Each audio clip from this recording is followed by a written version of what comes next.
Disons que jusqu'ici, en France,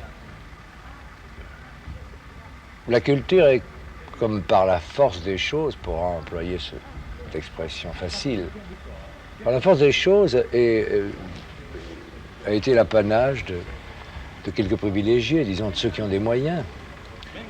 Le but de ce théâtre, de ces manifestations ici, c'est que ce théâtre et ces manifestations sont à la portée de tous, par le prix des places d'abord, mais aussi immédiatement par l'accueil qui est fait à tous ceux qui viennent. Il y a ici, je ne suis pas contre le smoking ou l'habit. Il faut bien que les tailleurs travaillent aussi. Mais enfin, en tout cas, par l'accueil qui est fait, je dis bien ici, qui est simple, familier, on a envie de dire presque provençal.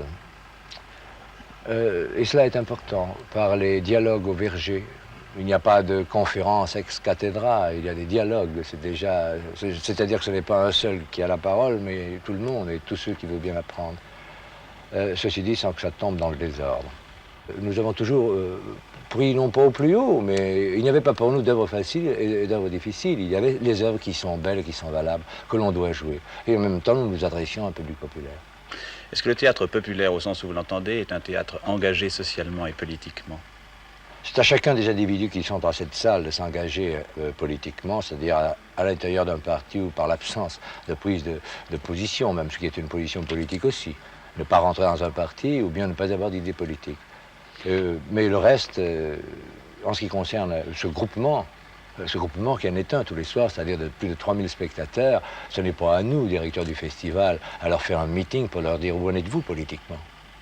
Je crois que c'est au contact de ces œuvres, de la façon dont le présente le metteur en scène, ou l'auteur d'abord, bien sûr, que chacun, s'il y a une idée politique dans l'œuvre, doit faire son tri et son choix. C'est ce qu'on appelle la démocratie, je pense, tout au moins au théâtre. Il y a d'autres formules, je le sais bien, mais enfin, ce n'est pas à moi à les appliquer, et je serais fort incompétent pour les appliquer, c'est-à-dire un théâtre d'idéologie autoritaire.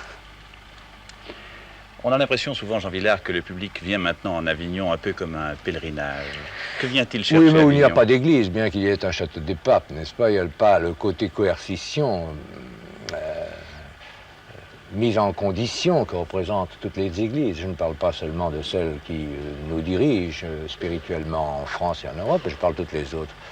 Il n'y a pas de mise en condition par la pensée et l'éducation, non. C'est vraiment, si c'est une église de la République, n'est-ce pas?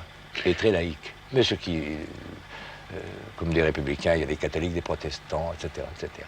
On dit souvent à Avignon que le festival prend un virage. Est-ce vrai? Dans quelle direction? C'est parce que c'est qu'un virage. Et je les crains beaucoup quand je conduis sur la route. Peut-être parce que le seul accident que j'ai eu était à la suite d'un très modeste virage. Il n'était vraiment pas dangereux, je suis allé le revoir. Alors les virages, je ne connais pas ça. Je crois que le virage, ça veut dire que l'on change. Non, je crois qu'il y a un chemin, ligne droite, qu'on ne connaît pas soi-même. Et puis, à la suite des expériences des années passées, les réflexions que l'on peut avoir, et ça, il faut en avoir beaucoup. Réfléchir sur le passé est, à mon sens, une des meilleures formules pour ne pas se tromper pour l'avenir, ou pour le présent, en tout cas. Alors, je ne vois pas de tournant dans ce 20e. Je crois, au contraire, un grand pas fait, toujours dans la même ligne. C'est-à-dire, il faut éviter de se figer. Il faut que ce festival qui a été le lieu de la formation d'une équipe, c'est-à-dire la mienne au départ, avant le TNP même, puisque pendant 5 ans, j'ai assumé ce festival avec ma compagnie, puis le TNP sous ma direction, puis le TNP sous la direction de Wilson. Eh bien maintenant, cette plateforme et ces différents lieux où nous jouons est aux formes modernes du théâtre, parmi les plus courageuses et les plus agressives. C'est-à-dire Planchon, c'est-à-dire Béjart, et c'est-à-dire Wilson.